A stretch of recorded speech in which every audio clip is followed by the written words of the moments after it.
syukur selalu senantiasa kita panjatkan kehadirat Allah Subhanahu wa Ta'ala yang tidak pernah luput memberikan banyak nikmatnya kepada kita sehingga kita masih diberikan kesempatan untuk menjalani aktivitas kita sehari-hari, termasuk pada hari ini kita dapat berkumpul di tempat yang mulia ini dalam rangka mengikuti kegiatan rutin kita pengajian studi Islam Al-Fajr. Salawat wassalam, semoga kedua kepada junjungan kita Nabi Muhammad SAW, kepada keluarganya, sahabatnya, dan insyaallah sampai kepada kita sebagai pengikut yang tetap istiqomah dalam menjalankan acaranya. Alhamdulillah, saat ini telah ada di tengah-tengah kita berbicara kita, yaitu Bapak Ustaz Muhammad Budian SMA. Untuk itu, marilah langsung saja kita buka acara ini dengan mengucapkan selamat. Bismillahirrahmanirrahim. Selanjutnya, marilah teman-teman kita dengarkan penyampaian materi dari Bapak Ustaz Muhammad Budian SMA. Kepadanya mengucapkan.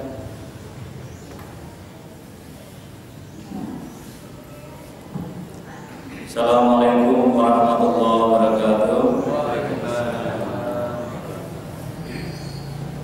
Alhamdulillahi wa kafa wassalatu wassalamu ala Rasulillahil Mustafa wa ala alihi wa sahbihi wa mawala amma ba'd. Bapak Ibu dan hadirin jamaah siap yang dirahmati Allah, bersyukur kita panjatkan kepada Allah Subhanahu wa Ta'ala karena pada pagi hari ini di bulan Sya'ban yang insyaallah 2 pekan lagi kita akan menunaikan siang Ramadan, kita masih bisa melanjutkan dalam rangka memperkuat kualitas iman kita melalui pemahaman agama dengan cara mempelajari nilai-nilai agama. Salawat dan salam tidak henti-hentinya kita mohonkan kepada junjungan kita Nabi Muhammad SAW yang telah memimpin dan mengarahkan umatnya minal zulumati ilal nur aidil Islam di Muhammad. Jamaah yang dirahmati Allah, pada pagi hari ini saya mengambil topik yang sangat sederhana yang sudah sering dan sudah biasa kita lakukan. Saya mengambil ini karena momentum sekarang kita sedang liburan anak-anak, semua itu menjadi topik nasional. Lantas sebentar lagi liburan dan menjelang menyambut bulan Ramadan, apa yang harus kita lakukan dengan sebagai orang tua dan bagaimana Al-Quran menjelaskan tentang tanggung jawab orang tua terhadap anak. Di banyak ayat dan hadis kalau kita buka, maka sesungguhnya anak adalah amanah yang harus dipertanggungjawabkan orang tua kepada Allah. Di dalam salah satu hadis di sana dijelaskan bahwa nanti pada yaumil akhir nanti ada orang yang ketika setelah ditimbang amaliannya, orang tuanya sudah lulus untuk masuk ke surga. Lantas begitu di pintu surga ternyata ada anaknya yang masih tersangkut di neraka sana. Lantas dia mengadu pada malaikat, ya Allah, kenapa saya masuk neraka ini bukan karena aku, tapi aku tidak pernah diperkenalkan dan aku tidak pernah mendapatkan pendidikan yang baik dari orang tuaku. Maka orang tua yang sudah tadi lulus harusnya, maka kemudian ditanya lagi, kemudian ditanya lagi. Anak adalah tempat orang tua mencurahkan kasih sayangnya. Karena itu kalau ada pasangan keluarga yang belum dikaruniai anak, dia berusaha keras bagaimana untuk mendapatkan anak. Dan kita bekerja keras ini kalau capek lelah apapun, begitu nyampe rumah, begitu berjumpa dengan anak istri kita, maka terasa hilang semua itu. Anak adalah investasi masa depan untuk kepentingan orang tua di akhirat kelak, seperti pengantar kami tadi itu. Anak adalah investasi, inilah tabungan yang paling berharga, yang tidak ada bandingan apapun kecuali kita memperoleh anak yang baik. Karena itulah ketika orang mencari, mohon maaf, kita agak setback sedikit. Ketika orang mencari suami, itu sesungguhnya bukan mencari suami, tapi mencari bapaknya anak-anak kita. Ketika mencari istri, itu bukan mencari istri, tetapi mencari calon ibunya untuk anak-anak kita. Jadi tidak hanya karena cinta hidup semati, tapi kemudian melupakan semua itu. Karena dalam suatu kesempatan Umar bin Khattab itu diadui oleh salah seorang sahabat yang lain karena di rumahnya ini anaknya ini luar biasa nakal, Bu. Kalau kita bahasakan dengan bahasa rumusan nakal begitu. Lantas orang tuanya mengadu, wahai Amirul Mukminin, aku sudah gak kuat lagi mendidik anak-anakku, udahlah pokoknya luar biasa. Anak akalnya. Lantas kemudian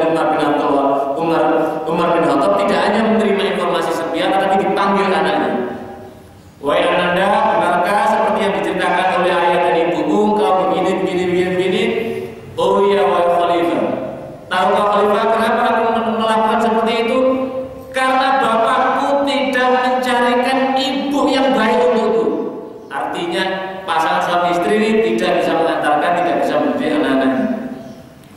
Oleh sebab itu orang tua harus memelihara, membesarkan, merawat, menyantuni dan mendidik anak-anaknya dengan penuh tanggung jawab dan kasih sayang. Sekarang ini pun banyak sekali tindak kekerasan dan aneka macam, bahkan menjurus pada penyiksaan kepada anak. Lihat di televisi, karena anaknya mungkin bandel sedikit, maka kemudian perlakuannya sudah luar biasa. Di hadis Nabi memang ada salah satu hadis yang ini kemudian sering dimaknai secara tidak tepat. Muru auladakum bisolat, ajarilah, perintahkan, serulah anakmu untuk menunaikan sholat. Kapan? Ketika umur 7 tahun mulai disuruh. Lalu watribun, pukullah kapan? Ketika mereka umur 10 tahun. Tetapi para ahli hadis memberikan syarat terhadap hadis ini bahwa memukul dalam makna di situ adalah memukul yang mendidik, tidak menyakiti. Rasul tidak memukul dalam makna yang tidak ada nilai, tapi Rasul sering juga menegur pada hasan dan Husain, tetapi dalam konteks untuk mendidik. Sekarang ini kan banyak sekali televisi sudah luar biasa. Mungkin karena beban hidup di kota-kota besar atau di kota kecil yang sudah sedemikian rumitnya sehingga orang tidak lagi bisa membedakan mana ini amanah, mana ini yang jadi tanggung jawab dia dan lain-lain. Lalu kalau kita lihat di dalam Al-Quran, hubungan orang tua dengan anak seperti apa? Setidaknya digolongkan dalam 4 hal. Yang pertama adalah hubungan tanggung jawab. Ketika seorang suami dengan seorang istri sudah ijab dan kabul atas kehendak Allah ngasih keturunan, maka inilah yang jadi tanggung jawab untuk membesarkan kepada kedua. Anak adalah amanah yang dititipkan oleh Allah kepada orang tua untuk dapat dibesarkan. Itulah makanya kita tugas kita orang tua adalah membesarkannya. Tidak sudah besarkan tapi dipelihara, dijaga dengan sebaik-baiknya, dirawat ya, dan tidak hanya sekedar dibesarkan, tidak hanya dipelihara, dikasih makan dan seterusnya, tidak hanya dirawat dari rasa sakit supaya tidak sakit, tetapi juga dididik dengan sebaik-baiknya. Saya kemarin di kantor PP Muhammadiyah ketika ada rapat koordinasi, kemudian ada salah seorang psikolog yang melihat fenomena tawuran di kota-kota besar, terutama di Jakarta. Merinding kita dibuat. Salah satunya sekarang anak saya tidak lulus di beberapa sekolah, ada STM dulu, STM sekarang kan sekolah menengah kejuruan, ada SMA. Itu pada tindakan yang sudah menjurus yang seperti tawuran, tidak hanya tawuran, tetapi pada sampai tingkatan pergaulan bebas, free sex. Bahkan di penelitian ini 80%. Loh, ini mau apa ini bangsa ini ke depan? Inilah yang dimaksud dengan mendidik, dididik.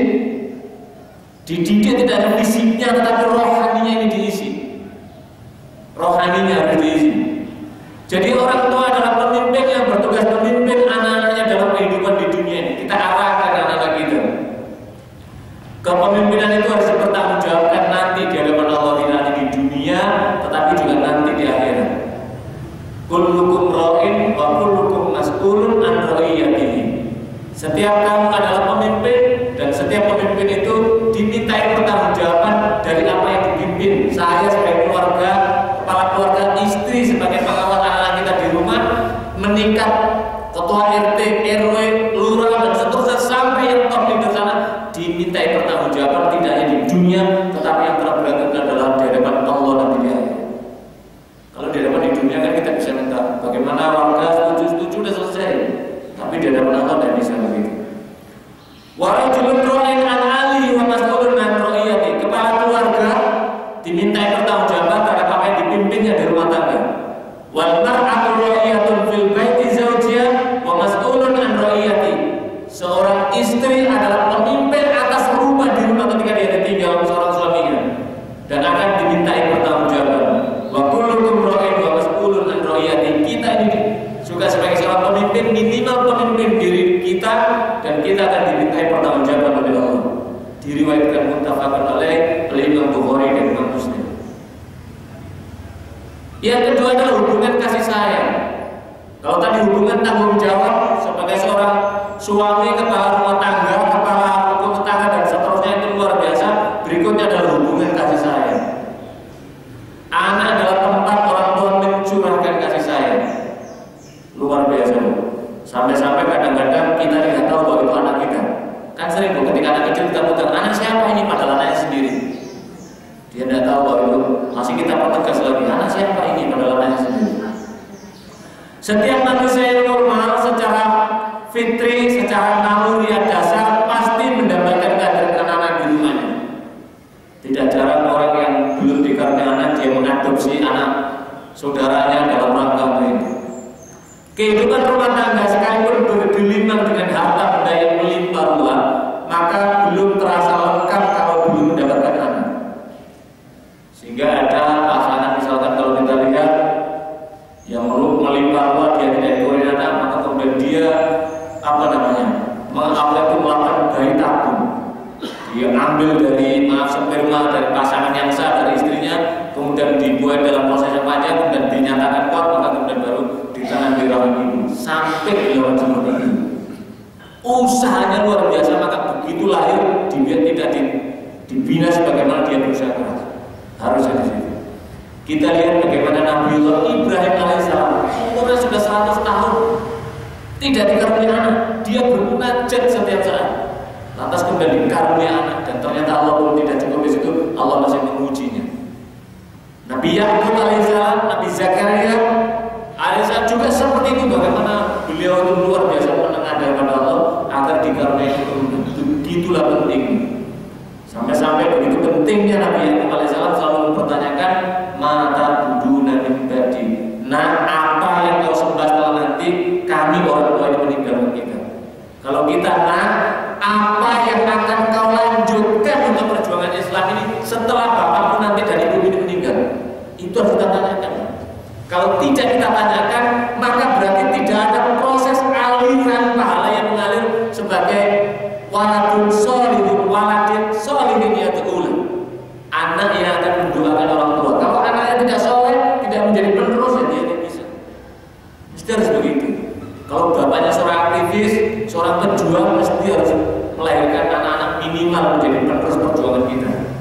Jangan saya putus. Sudah banyak kasus, bapaknya itu seorang pejuang, seorang muwakil, pewakaf, anaknya tidak mengerti itu, kemudian wakaf anaknya itu, bapaknya dulu itu diambil alih lagi, terputus lama, karena tidak mengerti perjuangan. Banyak. Tidak hanya di Jakarta ini. Ada salah seorang di Jakarta Barat itu dulu bapaknya itu seorang pejuang, lantas mewakafkan tanahnya, dibangunkan masjid. Lantas kemudian anaknya menelusuri, mungkin ada sengketa atau apa, menelusuri, wah ini dulu pernah tidak ada bukti real bagaimana bapak mewakafkan dan di hadapan kami tidak ada, maka kemudian diambil alih pada masyarakat menyaksikan sudah berpuluh-puluh tahun itu terlalu. Ini yang tidak boleh. Al-Quran menyatakan anak adalah perhiasan dunia. Jadi harta dan anak-anak adalah perhiasan. Innama amwalukum wa auladukum zinatul hayatid dunya. Jadi harta al-malu wal banuna zinatul hayatid dunya. Harta benda dan anak-anak adalah perhiasan dunia. Karena harta itu perhiasan, makanya kita lihat di rumah itu dihias dan macam-macam gitu kan. Ditampakkan di sini. Anak perhiasan apa? Ditenteng kemana-mana, dibawa kemana-mana, dibanggakan, diceritakan ini bagian dari perhiasan. Wah, anaknya di mana? Wah, anak saya sudah tamat sekolah di sini, kemudian SMP di sini, kemudian sekarang di UI, kemudian di sini dan seterusnya. Perhiasan. Tetapi wal baqiyatu sholihah, tetapi yang amalan-amalan yang kekal, itulah sebaik-baik pahala di sisi Allah, wa khairu amalan, dan sebaik-baik pengharapan. Tidak hanya anak, tidak hanya harta benda, tetapi yang terpenting sesungguhnya, tetapi itu adalah wal baqiyatu sholihah, yang nanti yang kekal itu adalah amal-amal kebaikan dari apa yang kita miliki. Harta benda itu kita untuk kepentingan jalan Allah, anak-anak kita itu yang melakukan kebaikan-kebaikan, inilah yang paling menjadi pengharapan yang terbaik. Tidak ada harapan kalau harta kita akan hilang, tapi anak inilah yang menjadi harapan kita. Sehingga selama anak itu melakukan kebaikan-kebaikan, mendoakan pada kita, inilah harapan yang sebaik-baiknya. Di dalam riwayat itu dijelaskan begini. Nanti di alam barzah, alam kubur, itu ada orang yang yang mengharapkan naungan dari Allah.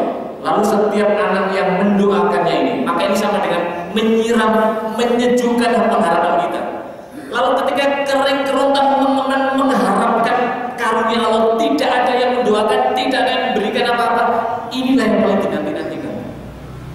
Maka inilah kenapa satu-satunya yang bisa menjadi penyangga pada kita selain harta benda yang kita infakkan, bukan harta benda yang kita miliki, itu adalah anak-anak ini.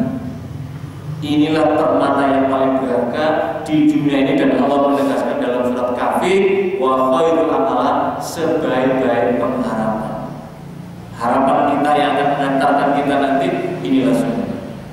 Karena itu kita jangan pernah terputus mendoakan orang tua kita, apalagi beliau yang telah mendahului kita. Wah, orang tua kita juga sudah meninggal, berarti cucunya kita sebut. Kalau tidak bisa menyebut semuanya, ya kita mendoakan Allah, para orang tua kami yang telah mendahului pada kami, Allahumma fir lahum warhamhum, dan seterusnya. Di sisi lain, di hadis lain menjelaskan selama kebaikan anak itu melakukan kebaikan-kebaikan, ini juga dihitung oleh Allah sebagai pahala yang akan mengalir pada orang tuanya. Bisa nggak kita bayangkan kalau anak kita itu berada di jalan yang tidak benar, apa yang saya pikirin? Yang ketiga adalah hubungan masa depan. Anak adalah investasi masa depan di akhirat bagi orang tua. Kita sering menabung, mendepositokan anak kita, asuransikan dengan harapan nanti dia akan mendapatkan imbalan, mendapatkan apa itu tabungannya yang akan dipanen. Begitu juga anak ketika di dunia. Karena anak yang saleh akan selalu mengalirkan pahala kepada kedua orang tuanya. Sebagaimana yang dinyatakan oleh Rasulullah dalam hadis yang sahih, "Idza mata ibnu Adam inqata'a amaluhu illa min salasin, shadaqatin jariyatin aw ilmin yuntafa'u bihi aw waladin shalihin yad'u lahu." Apabila anak keturunan ibnu Adam itu telah meninggal, maka seluruh amal-amalnya terputus. Illa salasin, kecuali 3 hal. Apa itu? Shadaqatin jariyah. Jariyah itu artinya pahala yang mengalir. Sodako yang pahalanya mengalir. Sodako yang pahala mengalir itu seperti apa? Sodako yang diberikan berdasarkan karena keikhlasan, bukan karena riya. Tapi kalau riya, tidak ada jariyahnya, tidak akan mengalir, sudah hanya mendapatkan sekedar pujian dari manusia itu saja. Harus berdasarkan ikhlas. Apa itu contoh ikhlas? Kalau tangan kita memberi, tangan kanan diilustrasikan dalam hadis sahih itu, di Riyadhus Shalihin jelaskan, kalau tangan kanan kita memberi, tangan kiri kita seakan-akan tidak melihat bahwa tangan kita itu memberi. Saking ikhlasnya. Orang yang semacam ini nanti pada yaumul kiamat termasuk di antara 7 golongan yang mendapatkan perlindungan Allah. Gambaran kiamat kan luar biasa. Orang Jakarta hadir saja luar biasa. Nanti di yaumil mahsyar, di salah satu hadis diriwayatkan oleh Aisyah radhiyallahu anha, digambarkan seakan-akan air yang mengalir dari keringat ketika menunggu panggilan Allah, hisab itu yang begitu panas kan, sampai aliran dari keringat yang luar biasa itu sampai seperti banjir yang sudah berada di tenggorokan. Di sisi lain digambarkan pada yaumil mahsyar nanti itu matahari seakan-akan berada di atas ubun pun sangat panasnya sehingga mengalir tadi itu. Sampai kemudian Aisyah bertanya, Pak, pada waktu itu bagaimana orang-orang tidak bisa memikirkan siapa-siapa, termasuk suaminya, dulunya, anaknya, dan seterusnya. Yauma idzin sya'nin, pada hari orang sibuk memikirkan urusan dirinya masing-masing.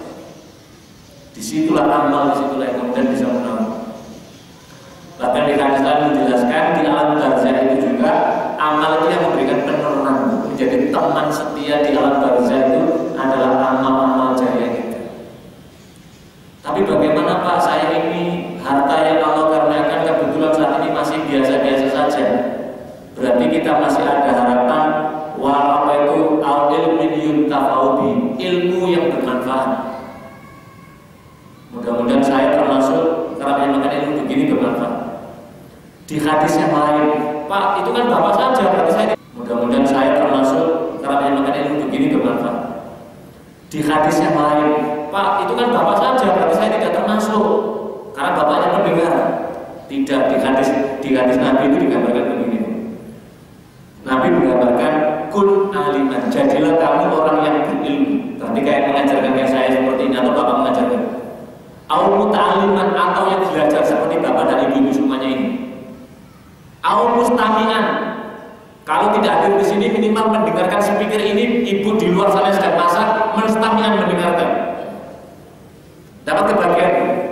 Au muhibban, atau orang yang mencintai ketika ada ulama atau orang ada guru, ada pendidik, dia mencintai. Kemudian orang yang sedang belajar pulang, masya Allah, ibu itu betapa bahagianya dapat ilmu, mencintai kita. Atau kita juga mencintai orang-orang yang mendengarkan pengajian. Jadi termasuk. Wala taqul khamisan, jangan engkau menjadi orang yang kelima. Tidak berilmu ya juga tidak, muta'aliman juga tidak, muhibban mencintai ilmu, mustami'an mendengarkan ilmu pengajian juga tidak, muhibban mencintai juga tidak. Yang kelima inilah yang celaka ini. Di riwayat yang lain saya ingin memberikan gambaran begini. Di salah satu hadis itu menjelaskan keutamaan orang yang aliman atau muta'aliman, orang yang berilmu dan orang yang mempelajari ilmu, yang mengajarkan ilmu dan yang mempelajari ilmu. Di sana dijelaskan begini. Innallaha wa malaikatahu wal khuta hatta namlata la yusalluna ala muallimi wal muta'allimi. Sesungguhnya Allah dan para malaikatnya dan makhluk-makhluk di lautan. Al-khuta itu jamak khaut, berarti aneka macam ikan. Hatta namlata, sampai semut-semut yang berada di mana itu di sarangnya masing-masing. La yusalluna, mereka bersolawat, maksudnya mendoakan kepada siapa? Al-muta'allimi, kepada orang yang berilmu, wal muta'allimi, dan orang yang belajar ilmu. Jadi pagi-pagi seperti ini luar biasa. Apalagi nanti setelah pengajian ini kemudian ditutup dengan sholat duha, maka Allah akan memberikan. Pak, saya harta saya pas-pasan, ilmu saya juga pas-pasan, hanya untuk cukup kalangan sendiri. Bagaimana? Masih ada harapan. Awaladin sholihin, anak soleh. Syaratnya ini soleh, Bu. Punya anak tetapi tidak soleh berarti tidak termasuk. Karena syarat hadis ini awaladin sholihin yad'ulah, anak soleh, anak yang soleh yang mendoakan orang tua. Tetapi hadis ini kemudian bertanya, apakah anak di situ anak kandung atau anak tidak kandung? Kalau hadisnya bunyinya au ibnin sholihin yad'ulah, berarti anak kandung. Tetapi kalau menyebut awaladin itu bisa berarti bermakna anak kandung, anak didik, anak asuh. Para hadis agak longgar memberikan pakar pendidikan, memberikan penafsiran seperti itu. Jadi Pak, saya tidak punya anak, tapi anak didik saya banyak, anak asuh saya banyak, anak tetangga saya banyak, berarti termasuk di situ. Tetapi yang celaka itu sudah nggak punya anak, nggak punya anak didik, nggak punya anak tetangga, nggak punya anak. Waduh, repot sekali. Berdasarkan 3 alasan di atas, seorang muslim didorong dapat berfungsi sebagai orang tua dengan sebaik-baiknya. Betapa pentingnya pembinaan dan pendidikan anak-anak untuk menjaga eksistensi dan kualitas umat Islam, khususnya pada masa yang akan datang. Sekarang ini kalau kita lihat Pak, dari waktu ke waktu generasi Islam kita kan semakin berkurang kualitasnya. Dulu kita banyak ulama-ulama yang luar biasa. Maka inilah kita bertanggung jawab. Kalau di antara kita punya anak 2, punya anak 3, mesti harus ada satu yang diwakafkan. Karena di antara kamu 3 ini harus ada yang menggeluti syukur-syukur semuanya mengikuti anak bapak kita, ilmu kita. Kita ajarkan di antara mereka harus ada di masa-masa yang akan datang ini. Inilah yang menjadi penerus kita. Inilah hubungan masa depan. Karena itulah kalau kita lihat Nabiullah Ibrahim bagaimana mengantarkan pendidikan anak-anaknya luar biasa. Dan para ulama yang lain.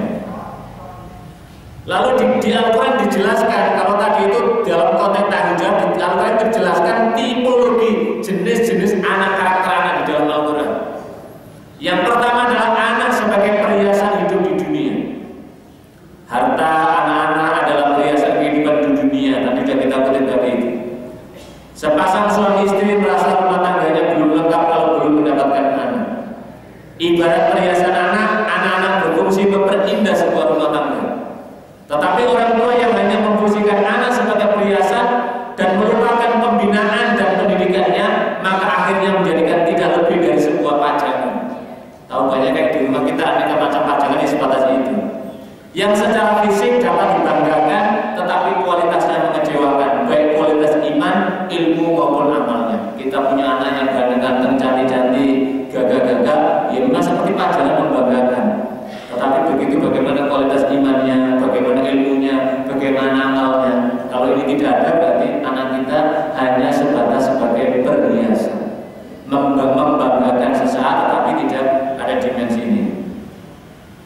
Yang kedua yang perlu kita waspadai, anak adalah sebagai ujian.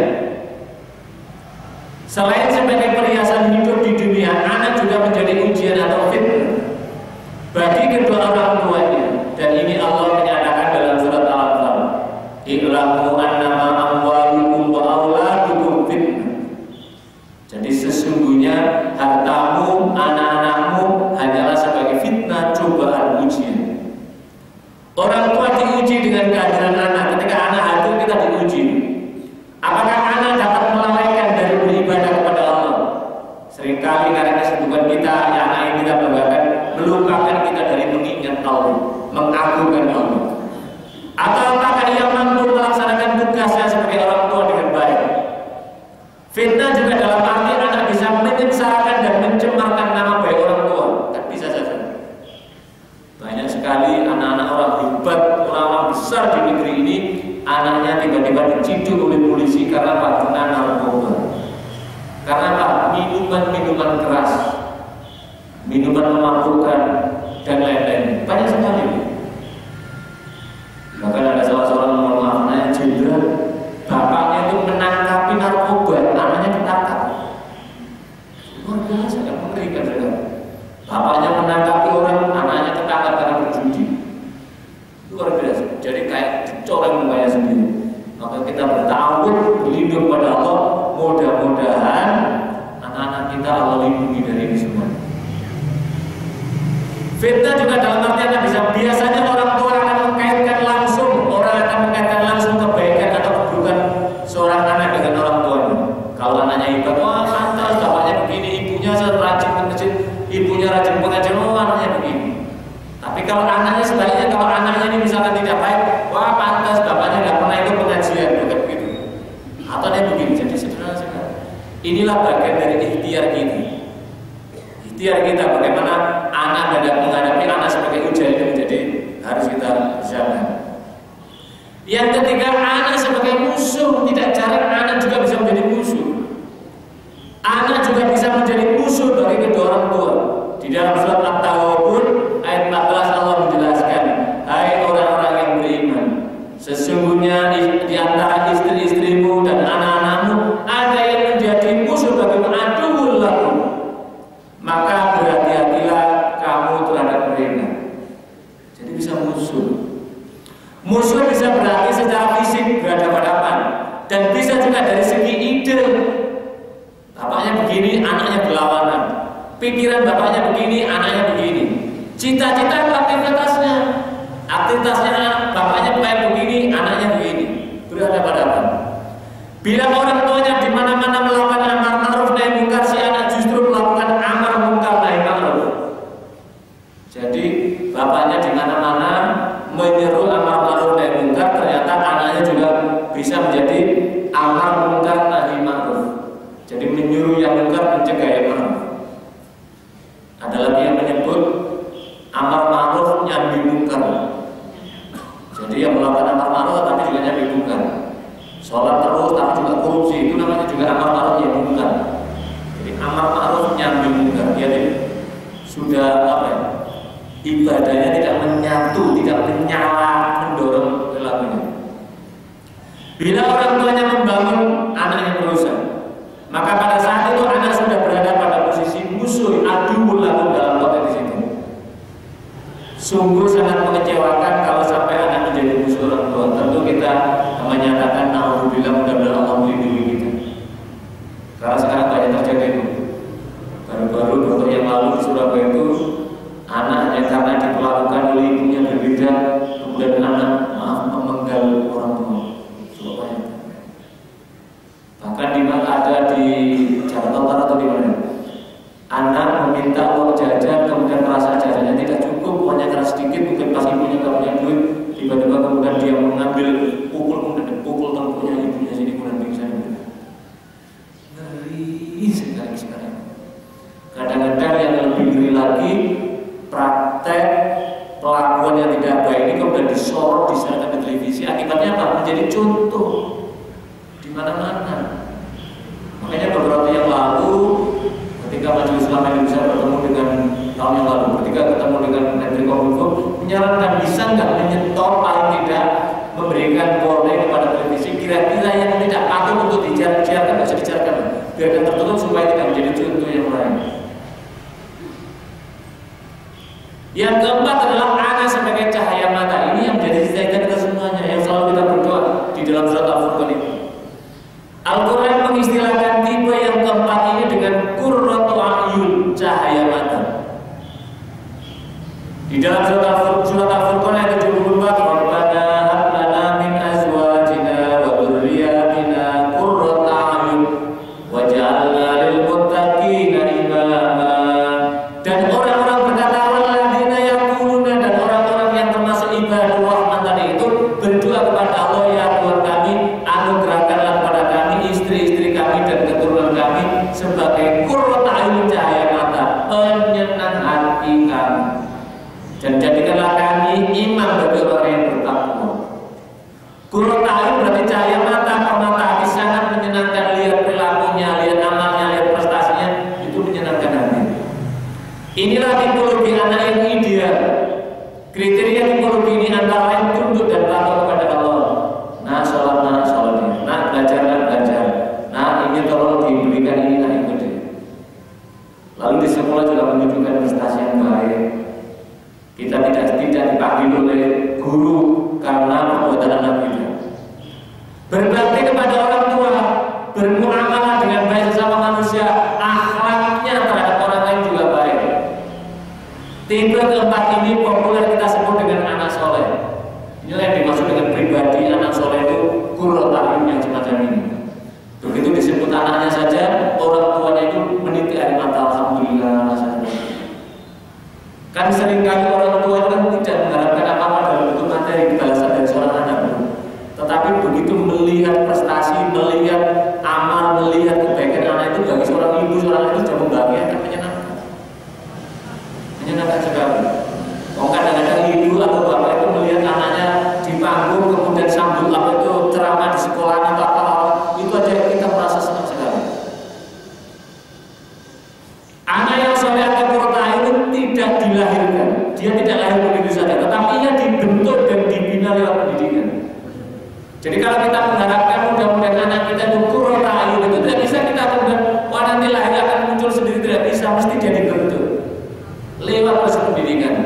Rasulullah mengajarkan bahwa setiap anak kullu mauludin yuladu ala fitrah, setiap anak itu dilahirkan membawa potensi fitrah. Fitrah itu berarti membawa potensi agama, Islam dalam anak di situ. Ibu bapaknya lah, orang tuanya lah yang akan berperan yu'awidani, dia akan mempengaruhi lingkungan yang semua menjadi potensi yang suci itu. Dia nanti akan dia menjadi orang Yahudi, Nasrani, atau bahkan menyembah seperti Majusi. Oleh karena itu orang tua berkewajiban memelihara dan mengembangkan fitrah atau potensi dasar keislaman anak tersebut sehingga tumbuh dan berkembang menjadi muslim yang benar-benar menyerahkan diri kepada Allah secara total. Kalau dibiarkan tidak terbina, potensi data tersebut akan berkembang ke arah yang bertentangan dengan maksud Allah menciptakannya, seperti anak-anak tawuran. Coba bayangkan anak-anak, saya sering kalau ngisi pengajian di rumah sakit Islam Pondokopi, lewat dekatnya stasiun kereta api Klender dan sekitarnya itu anak-anak SMP kelas 2 kelas 3 itu tawuran di bawah, lewat bawah golok atau golok bawah, parang besar itu gerak-gerak.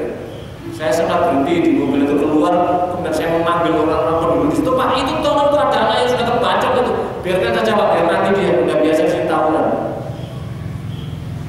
Dan udah gitu anaknya main ayo maju-maju, udah terus. Beberapa tahun yang lalu ketika di depan kampus kami IAIN situ, UIN situ ada namanya SMA, salah satu SMA dulu sebelum ada spanduk-spanduk kalau ada tawuran sepanjang jalan Insinyur Juanda akan berhadapan masyarakat. Jadi kalau ada tawuran masyarakat bapak mengejar lama-lama berhenti. Suatu saat saya pernah menyaksikan anak ini keluar dari 5-10 dan di bawah itu sudah membawa parang, turun langsung dibaca, parangnya bocor. Turun dia dan ngajak temannya mengejar. Saya bilang, ini temanmu nih bawa ke klinik itu selamatkan dulu, nanti mati nih darahnya habis nanti, jangan kau kejar. Dia nggak masuk rumah sakit, tapi kemudian bajunya dirobek dan diikat seakan-akan ujian fisabilillah. Nah, ini jadi orang sudah, lah inilah yang bisa dibentuk. Pada akhirnya anak-anak akan menjadi penghuni neraka karena itu. Dan ternyata survei itu rata-rata seringkali di rumah karena tidak mendapatkan pengawasan, pemeliharaan dan pendidikan. Makanya saya kira kita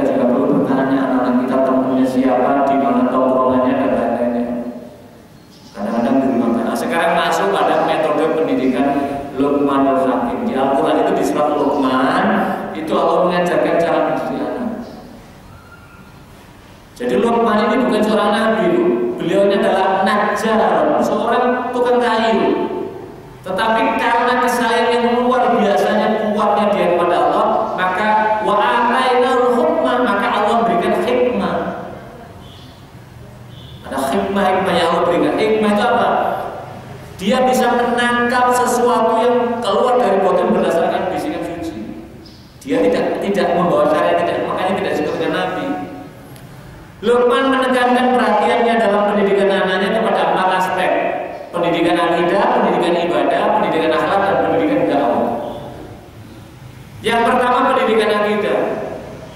Luqman menyadari bahwa pendidikan akidah perlu ditanamkan kepada anak sedini mungkin sejak dari kecil. Anak diajak mengenal Allah dengan memperkenalkan bermacam-macam ciptaan Allah. Kan bisa kita perkenalkan kalau malam hari. Namun kalau di Jakarta atau Depok itu sudah nggak didapatkan lagi bulan purnama.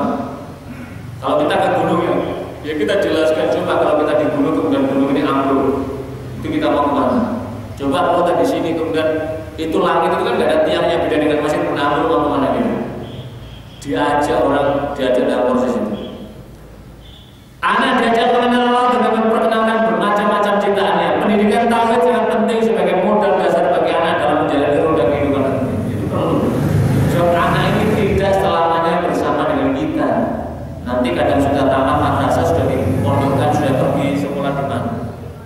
Karena itu Allah kenapa mengajarkan, hai anakku, ya bunayya la tusyrik billah, inna syirka la dzulmun adzim.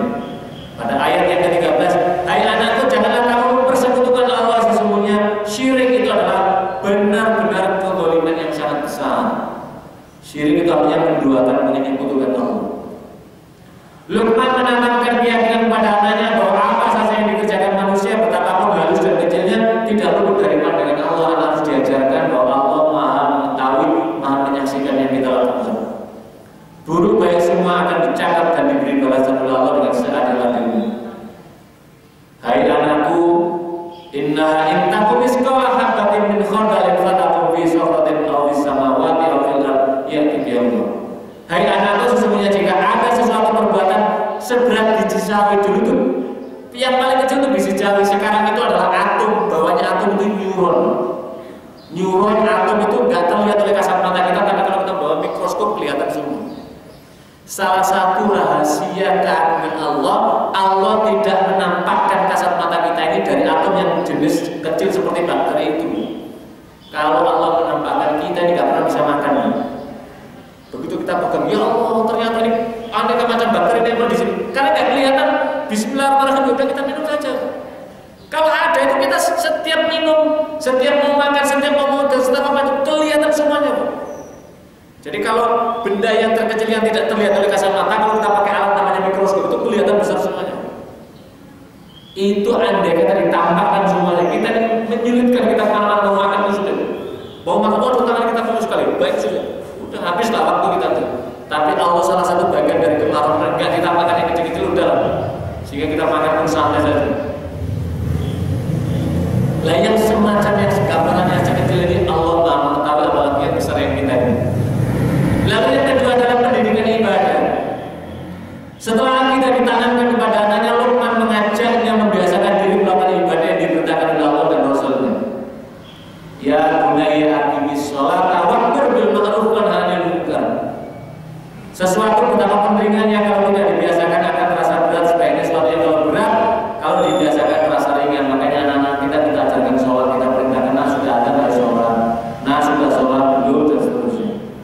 Jangan kita hanya menelpon, mengontrol, mengawasi, menanyakan, nah sudah belajar pelajaran matematikamu, fisikamu, biologimu, bahasa Arab, tidak hanya cukup situ. Nah ini sudah waktunya dulu, sudah sholat belum? Kalaupun kita berada di daerah, sedang bekerja, dimanapun kita ingatkan. Mungkin anak kita sedang lupa, sedang bermain dengan temannya dan seterusnya. Harus kita ingatkan. Kalau ini terbiasa, nanti kalau dia dewasa pun dia akan teringat kebiasaan masa kecilnya. Jadi sesuatu yang berat kalau dibiasakan menjadi ringan. Sesuatu yang ringan kalau tidak dibiasakan menjadi berat. Jadi kita biasakan. Karena itulah Imam Al-Ghazali mengatakan gak apa-apa ketika anaknya disuruh sholat kemudian muridnya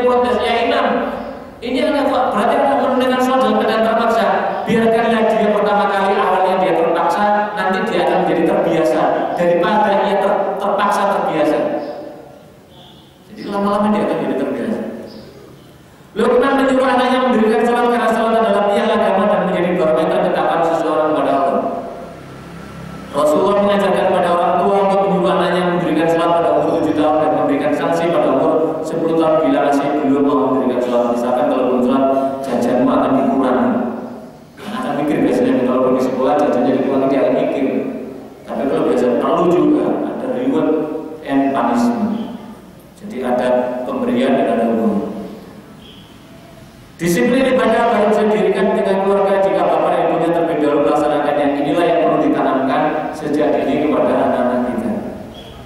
Yang ketiga adalah pendidikan dakwah. Nanti sebentar lagi kemudian kita mungkin ada waktu 10-15 menit kita dialog.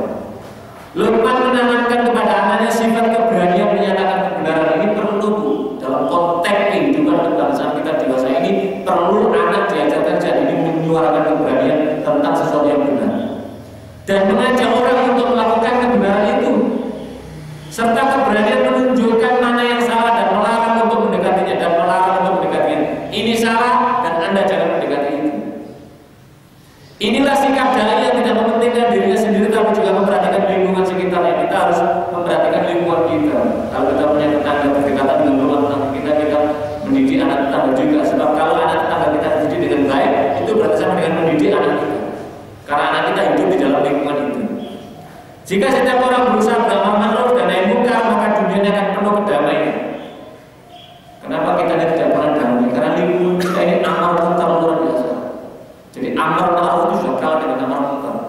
Saya berceramah hari ini kan 100-200 orang yang ada. Tapi begitu tayangan televisi, radio sekali putar, itu ditonton 80 juta orang. Saat itu akan merubah mindset, pikiran dan selamanya sudah dikesan. Habis itu.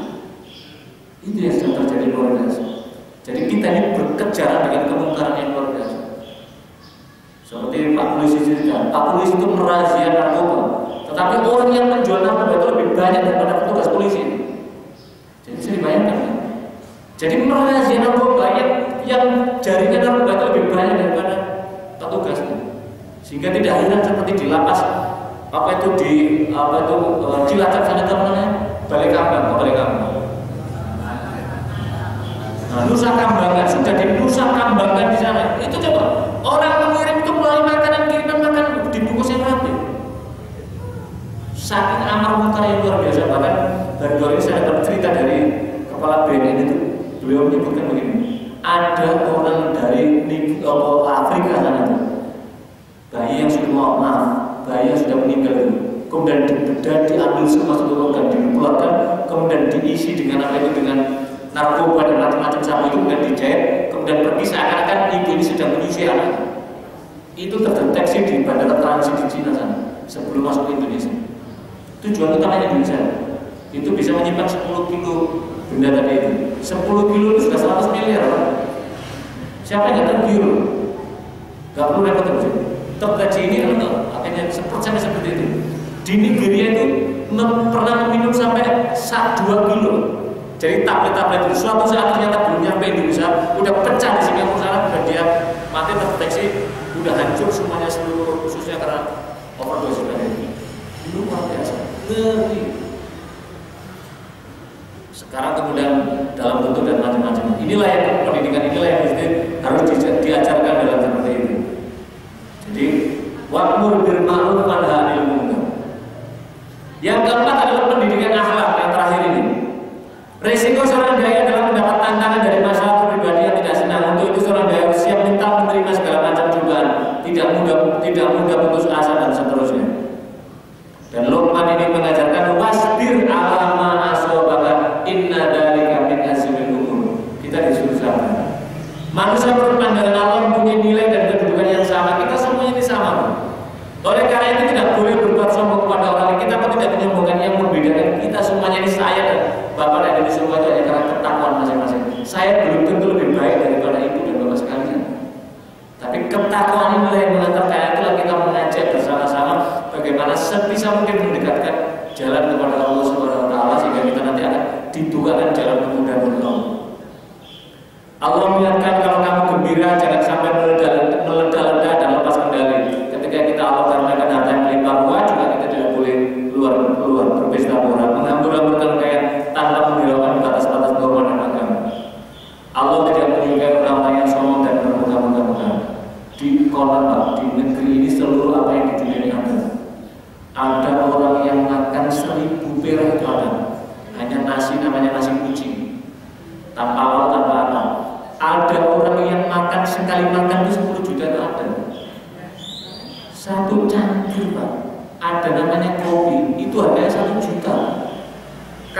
di bungkusan cukup, namanya kopi ini kalau di bungkusan itu cukup harganya 2.000. Sebab cara memanggilnya, kopi bang, 2.000 dia. Tetapi kopi bang, itu sudah 100.000. Tetapi kemudian menyalakan kayak semacam korek itu, orang sudah datang sekali dan yang datang itu bukan seperti bapak sudah lain, itu sudah lain harganya. Ada model seperti itu. Ada orang tidak bisa makan nasi anget di sana sudah aneka macam, tidak lagi nasi dulu yang dimakan. Kesenjangan yang luar biasa. Cara berjalan pun harus diperhatikan. Berjalan dengan sederhana. Tidak perlu menengadah seperti orang yang angkuh, begitu juga tidak perlu menunduk seperti orang yang patah hati.